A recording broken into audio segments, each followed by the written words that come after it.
If you've ever rented an apartment, you've probably heard it.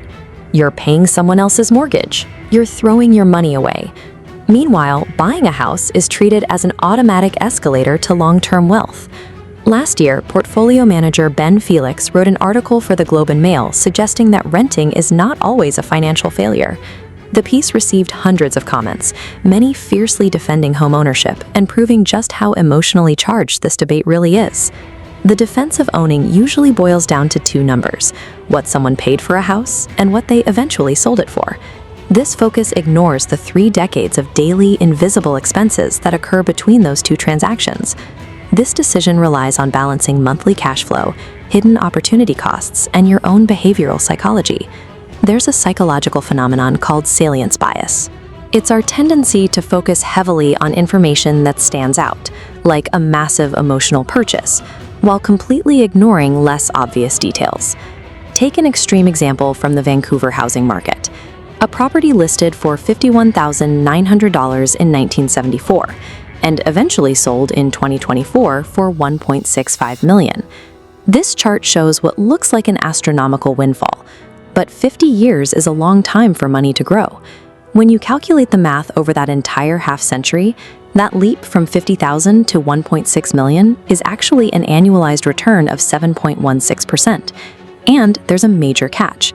To achieve that final sale price, the original 1974 structure had to be completely rebuilt in 2012. If the sellers had left the aging structure in place, it would have sold for a fraction of that $1.65 million. When you only look at the massive final sale price, salience bias takes over. It creates a false sense of financial superiority for owners, blinding them to the massive expenses required to keep a building standing. Those expenses are what economists call unrecoverable costs. This is the mandatory cash you spend just to keep the physical house running, money that never builds equity and never comes back to you. As a rule of thumb, homeowners spend roughly 2 to 3% of their home's total value every single year on property taxes, maintenance, and necessary renovations. Institutional data backs this up. Statistics Canada reports that over the last 50 years, average maintenance and renovation spending alone exceeds that 3% mark annually. Renters have unrecoverable costs too, but they are much simpler to calculate. Your unrecoverable cost is simply your monthly rent payment. Look at this waterfall chart, starting with a gross appreciation of around 7%. Once you subtract those unrecoverable housing costs, the new roof, the property taxes, the general depreciation, your actual inflation-adjusted return shrinks to a tiny fraction of the perceived profit. If the total unrecoverable cost of owning is around 5% of the home's value, it matches the national average rent for apartments in Canada almost to the dollar.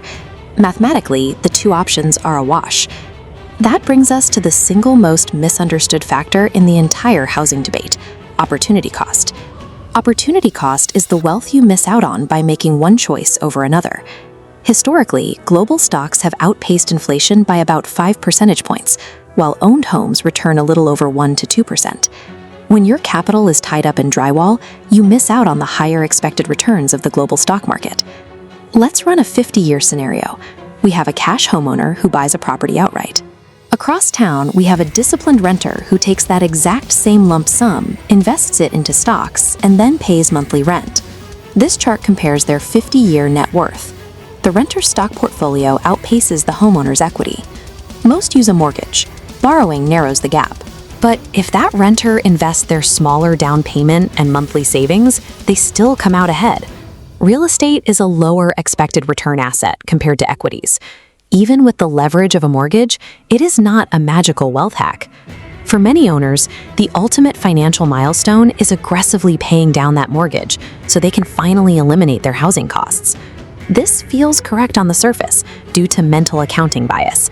Humans tend to separate their daily cash flow and their trapped capital into two completely different mental buckets, assuming the two have nothing to do with each other. Once the mortgage is gone, your monthly cash flow improves, but hundreds of thousands of dollars are now sitting dead in that property. The opportunity cost is maxed out because all that equity isn't compounding in the stock market. This seesaw illustrates the paradox. Yes, your monthly cash flow drops on one side, but the invisible weight of your lost stock returns crashes down on the other. A fully paid-off home provides an incredible sense of security. Yet, because of those massive lost potential market returns, it is counterintuitively the most expensive way to house yourself. If the math ties or even favors renting, why do statistics consistently show that homeowners end up vastly wealthier on average?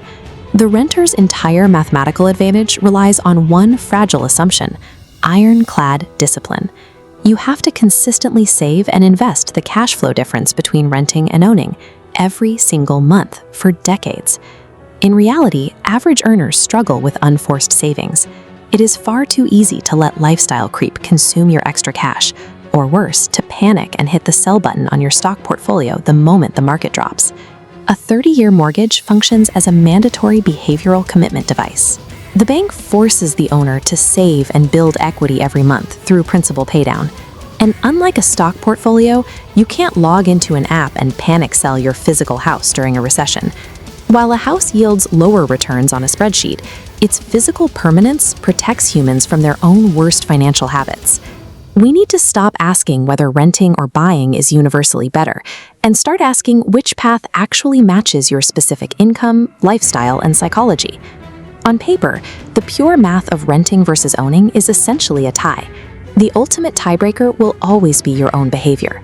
To find where you fit, look at this rent versus own matrix, tracking your financial discipline on the x-axis against your need for tax advantages on the y-axis.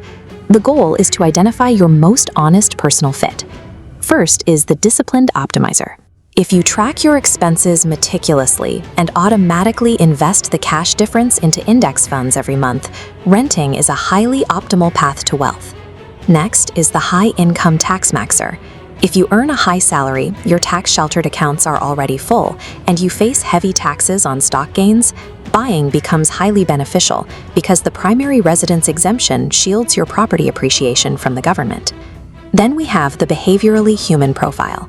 If you skip savings goals to buy consumer goods, or you get anxious during market corrections, you need the rigid structure of a mortgage to force you to save. Finally, the root seeker. If you want to put down roots in one specific neighborhood for the next 20 years, and you fear being priced out by rising rents, owning provides a necessary hedge against localized housing inflation. Buying a home is not a guaranteed path to riches, and renting a home is absolutely never throwing your money away. Stop letting societal pressure push you into a 30-year debt obligation. Look honestly at your own financial habits and optimize your housing choice for the reality of your life.